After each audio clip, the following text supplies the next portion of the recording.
सबसे पहले आप ये बताओ किस मेथड से दोनों डाइस को, मतलब डाइस की दो पोजीशन को डील करोगे। कौन सा मेथड यहाँ पे अप्लाई करोगे? One common trick. Sir one common trick, तीन तीन को ऊपर नीचे लिखो।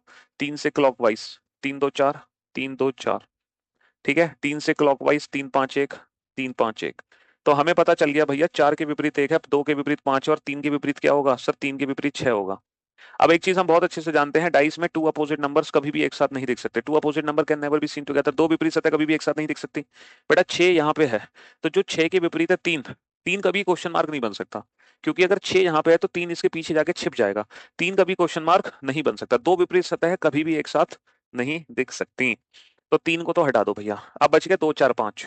सर यहाँ पे ये एक है, एक के विपरीत क्या है? चार, एक के विपरीत चार है, तो प्रश्नवाचक चिन्ह की जगह कभी भी चार नहीं आ सकता।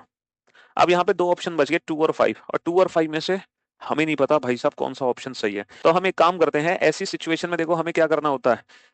हाँ, ऐसी सिचुएशन में हमें एक काम करना होता है, हमें कोई भी एक ऑप्शन यहाँ पे रखना पड़ेगा। या तो दो को रख दो, या फिर पांच को रख दो, वो आपकी अपनी खुद की इच्छा है कि आप किस ऑप्शन को यहाँ रखना चाह रहे हो। चलो मैंने यहाँ पे दो को रख दिया, मैं मान लेता हूं कि दो आंसर एकदम सही है, और मैंने यहाँ पे दो रख दिया। ठीक है, अब आप एक काम करो, अब आप इस फिगर को किसी एक फिगर से मैच कराओ और डाइस को सॉल्व करो। अगर आपके आंसर्स इन आंसर से मैच हो जाते हैं, तो जो दो है वो एकदम परफेक्ट है। ठीक है, अब आप इन दोनों फिगर को मैच करा के डील करते हैं। इन दोनों फिगर को हम वन कॉमन ट्रिक से सॉल्व कर सकते हैं। वन वन को ऊपर लिखो।